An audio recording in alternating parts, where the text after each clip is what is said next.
आज हम पढ़ेंगे एक्सट्रूड, रिवॉल्व, लॉफ्ट और स्वीप और प्रेस फुल।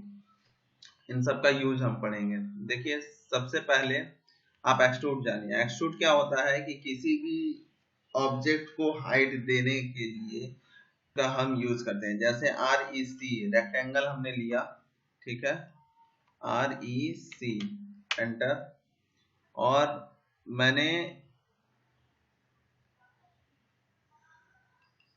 ले लिया। अब एक्सट्रूड कमांड लेंगे, सेलेक्ट करेंगे और एंटर करेंगे। अब देखिए, आप हाइट दीजिए, तो हाइट कितना दे रहे हैं ऐसे तो पता चल नहीं रहा है।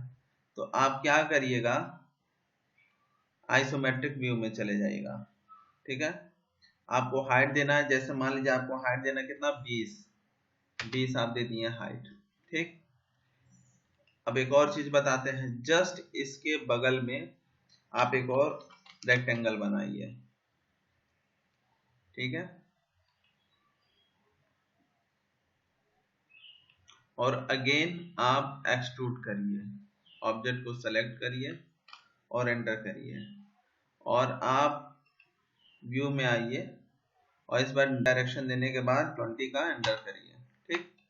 अब जब आप टॉप व्यू से देखेंगे तो आपको ये दोनों बराबर ही दिखेगा, ठीक है।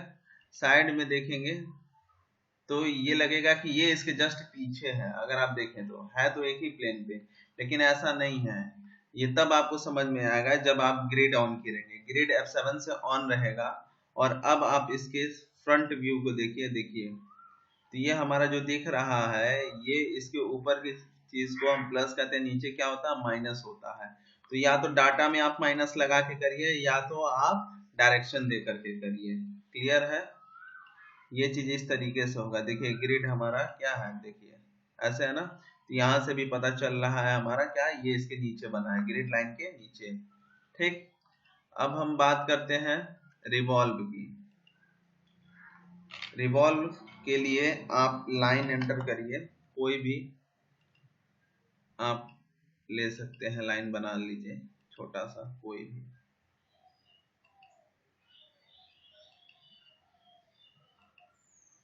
और आप आर्क भी ले सकते हैं।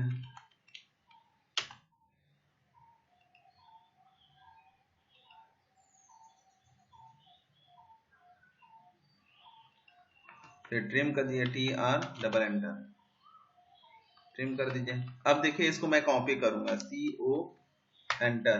क्यों कॉपी कर रहा हूं, ताकि मैं बता सकूं कि रिवॉल्व कितने तरीकों से चला जा सकता है, ठीक है। मैंने 3 ऑब्जेक्ट तैयार कर लिए हैं। अब रिवॉल्व की बारी है। रिवॉल्व का मतलब किसी भी ऑब्जेक्ट को 360 पे रोटेट कर देना।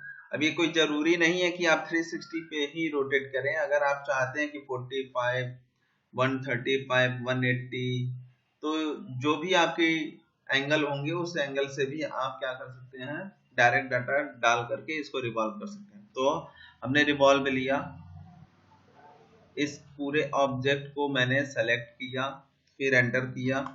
अब देखिए, मैं एंगल दूंगा कि मुझे किस एंगल या किस एक्सिस पे, ठीक है ना, रोटेट करना है। अगर मुझे रोटेट इस वाले पे करना है तो मैं यहां से पकड़ूंगा और इसको एक दिया, और अब मैं इसको रोटेट करूंगा। देखिए, या तो मैं रोटेट कर दूं, और या तो मैं, देखिए यहाँ पे आ रहा ना डाटा डालने के लिए क्रॉस हेयर के नीचे, ठीक है।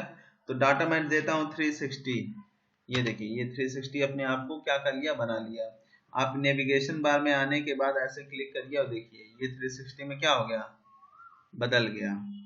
फिर से मैं रिवॉल्व लेता हूं और इस ऑब्जेक्ट को सेलेक्ट किया, और अब मैं एक्सिस दूंगा। मुझे इस एक्सिस पे रोटेशन चाहिए, ठीक है। अब देखिए, ये मैं रोटेट कर सकता हूँ ऐसे हाथों से भी, और ये एंगल बताते जाएगा, जैसे जैसे बढ़ेगा वैसे वैसे बताएगा कि कितना एंगल हो रहा है। तो इस बार मैं ले लेता हूँ 250 एंगल, एंटर कर दिया। देखिए 250 पे ये हमारा पूरा बन गया। वही ऑब्जेक्ट है, लेकिन देखिए कितने तरीकों से बन रहा है, ठीक है। अब मैं फिर से रिवॉल्व लिया, इस ऑब्जेक्ट को सेलेक्ट किया और एंटर किया। अब मुझे जो है यहाँ से अगर इधर जाना है, ये देखिए ऐसे, तब भी कोई दिक्कत नहीं है, ऐसे भी आप ले सकते हैं, या तो लाइन का भी आप सहारा ले सकते हैं। यहाँ पे मैंने क्लिक कर दिया, अब इसको मैं रोटेट कर रहा हूँ, ये देखिए ऐसे, दिख रहा ना, ये पूरा आपको बता रहा है। ये रहा आपका 90, देखिए ये 90 के नियरेस्ट, ये रहा 90, या तो डायरेक्ट आप डाल दीजिए या तो 90 करिए, ठीक है, अपने माउस के सहारे से आप इसको कर सकते हैं। अब आप जो है जैसे 180 हमको चाहिए, मैंने 180 कर दिया, ठीक है 180 पे। अब वही चीज है देखिए, लेकिन तीनों का अगर आप प्लेन दे देते हैं या एक्सिस प्लेन दे देते हैं तो इस तरीके से रिवॉल्व होता है। आप रोटेट करके देख लीजिए, नेविगेशन से आपको मिलेगा ये पूरा, देखिए। अब मैं टॉप प्लान में फिर से जाता हूं, ग्रीन सिलेक्शन करके डिलीट कर दिया इन सबको। अब बात करते हैं लॉफ्ट की। तो लॉफ्ट क्या होता है कि किसी दो अलग अलग ऑब्जेक्ट जो रहते हैं शेप एंड साइज को मिला करके उसका 3D स्ट्रक्चर तैयार कर देना। तो देखिए होता क्या है कि सबसे पहले मैंने लिया क्या, REC रेक्टेंगल लिया, और इस रेक्टेंगल को मैंने ऐसे बना दिया, मान लिया इतना कोई स्ट्रक्चर है यहाँ पे। आपको और भी मेथड मैं बता दूंगा आगे। अब आप इसके हाइट पे आइए, C एंटर करिए, C मतलब सर्कल, और यहाँ पे आप कहीं सर्कल आप दे दिए इस पॉइंट पे, ठीक। पैन बटन का यूज कर लीजिए, इसको जरा नीचे कर लीजिए, ठीक, C दीजिए, C एंटर, ये देखिए, ठीक है। अब लॉफ्ट का काम क्या होता है कि आप सेलेक्ट किए ऑब्जेक्ट को, फिर आप दूसरे ऑब्जेक्ट को सेलेक्ट करिए, देखिए बना दिया। अब आप तीसरे ऑब्जेक्ट को सेलेक्ट करिए, ये देखिए। अब आपको एंटर करना है, मतलब जितने सोर्स हैं आपके उस हिसाब से आप उसको एंटर कर दीजिए, ठीक है। और फिर ये जब बार आएगा तो गाइड है, पाथ है, इसका आगे मैं यूज आपको बता दूंगा, ठीक है। और लेकिन अभी आपने क्रॉस सेक्शन ओनली लेना है, ठीक है ना, एंटर कर दीजिए क्रॉस सेक्शन। अब आप इसको रोटेट करके देखिए, नेविगेशन से आपको देखिए ये रोटेट करके, ये देखिए ये प्लेन है, दिख रहा है ना। ऐसे आप जो है इसको बना सकते हैं। प्रेसफुल, देखिए प्रेसफुल का यूज बहुत जगहों पे किया जाता है, ये बाकियों से काफी रोटेट करने में और यूज करने में आसानी होता है। रोटेट का मतलब ये है कि जैसे आपके छोटे छोटे ब्लॉक है, जैसे REC है, आपने यहाँ पे REC लिया, फिर इसी से आपका अटैच ये भी है, ट्रिम चला दिया,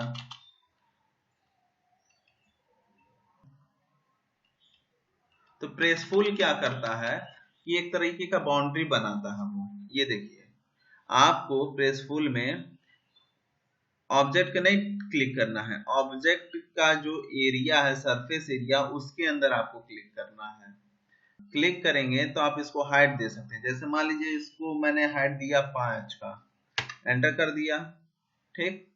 अब प्रेसफुल में क्या है कि आप फिर से आए, इसके अंदर क्लिक किए, अब आप इसको हाइट दे दीजिए कितने का, 7 का। तो सर्कल हमारा बड़ा है, एस्केप करिए और जरा सा व्यू को चेंज करके देखिए, ये देखिए। और ऐसे अभी अगर आप काम करते हैं तो आपको यूनियन, सब्ट्रैक्ट, इंटरसेक्ट और भी चीजों का आपको यूज करना पड़ता है। बाकी के देखिए यहाँ पे भी बने पड़े हैं, इन सब चीजों का यूज करना पड़ता है। तो सबसे इजी हमारा क्या होता है, प्रेसफुल, प्रेसफुल यूज होता है। अब इस पे आ जाते हैं एक और स्वीप पे। तो इससे और स्वीप में बहुत कम ही फर्क है। स्वीप आपको डिजाइनिंग के लिए होता है कि किसी के ऑब्जेक्ट के ऊपर किस तरीके का डिजाइन या किस तरीके का पैटर्न बना है, वहां पे आप स्वीप चलाते हैं। जैसे आप एक लाइन लीजिए और एक आप पॉली लाइन लीजिए,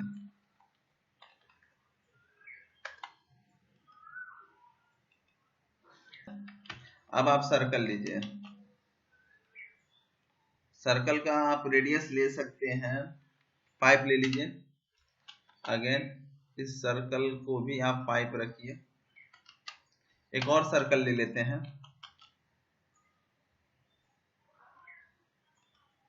इसको हम 4 रखते हैं और इसको हम 3 रखते हैं।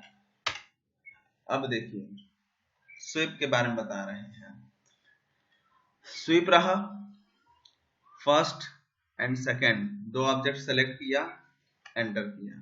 अब हमको पाथ देना है, जैसे आप एरे चलाते थे, मैंने आपको जो बताया था। अब आप क्या करेंगे, आप पाथ दीजिए। आपको कौन सा पाथ देना है, ये पाथ देना है। आप एंटर करिए, देखिए ये आपका स्वेप बन गया। ठीक, अब आप स्केप कर दीजिए। तो देखेंगे क्या कि जो स्वेप बना हुआ है वो केवल लाइन के इस पॉइंट तक बना हुआ है। देखिए हाईलाइट हो रहा ना। अब एक और काम करते हैं, मैं अगेन लेता हूं इस पॉइंट को, इस पॉइंट को, मतलब दोनों सर्कल को सेलेक्ट किया, एंटर किया। अब इसको मैंने पाथ दिया। अब देखिए ये पूरे में बन गया। तो अंतर क्या है, अंतर ये है कि लाइन जो है अगर वो ब्रेक पॉइंट पे है, लाइन हमेशा ब्रेक पॉइंट में रहता है, एक लाइन दूसरे लाइन से कनेक्ट नहीं रहता है। तो इसका क्या है कि आपको हमेशा स्वीप चलाते वक्त किस लाइन का यूज करना चाहिए, पॉली लाइन का यूज करना चाहिए। और जो मैं बात कर रहा था प्रेसफुल का, क्यों इजी होता है ऑपरेट करने में, देखिए इजी इस वजह से होता है कि ये देखिए हमने 2 सर्कल बनाया था ना। अब हमको इसके सर्कल के अंदर गैप करना है। तो होता क्या है कि सबट्रैक्ट पे आप क्लिक करिए, ठीक है, सबट्रैक्ट पे क्लिक करेंगे, आप बड़े वाले ऑब्जेक्ट को सेलेक्ट करिए और फिर अंदर वाले ऑब्जेक्ट को सेलेक्ट करिए और डिलीट करिए। डिलीट नहीं होगा, यानी मतलब सब्सट्रैक्ट नहीं होगा। उसका कारण क्या है, क्योंकि आप 3D में हैं। देखेंगे एक बार फिर से मैं आपको समझाता हूं। जब आप इस ऑब्जेक्ट को सेलेक्ट कर रहे हैं बड़े वाले को, तो एक ऑप्शन खुल करके आ रहा है 3D सॉलिड। दूसरे वाले के लिए है तो आप दूसरे पे जाएंगे और फिर एंटर करेंगे। तो देखिए यही दिक्कतें होंगी। तो आपको क्या करना है कि कॉन्सेप्चुअल से हट करके आपको वायर फ्रेम में जाना है, सिंपल है। अब आप सबट्रैक्ट को चूज करिए, ठीक है, इसको आप क्लिक करिए, एंटर करिए, फिर आप इसको क्लिक करिए और एंटर कर दीजिए। अब ये माइनस हो चुका होगा, जब आप 3D में जाएंगे तो आपको पता चल जाएगा। अब आप अगेन सब्ट्रैक्ट करिए, SUB करेंगे, सब्ट्रैक्ट शॉर्टकट कमांड है। आप आउटर फेस को जो है सेलेक्ट करिए, एंटर करिए, एंड इनर फेस को एंटर करिए। अब आप 3D में जाइए, कॉन्सेप्चुअल 3D में, देखिए ये माइनस हो चुका है।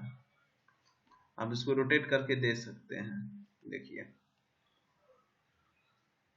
ठीक है, ये देखिए दिख रहा ना, देखिए ऐसे दिखेगा, ये देखिए दिखा आपको, माइनस हो चुका है, सॉलिड में नहीं है, देखिए क्लियर है ना।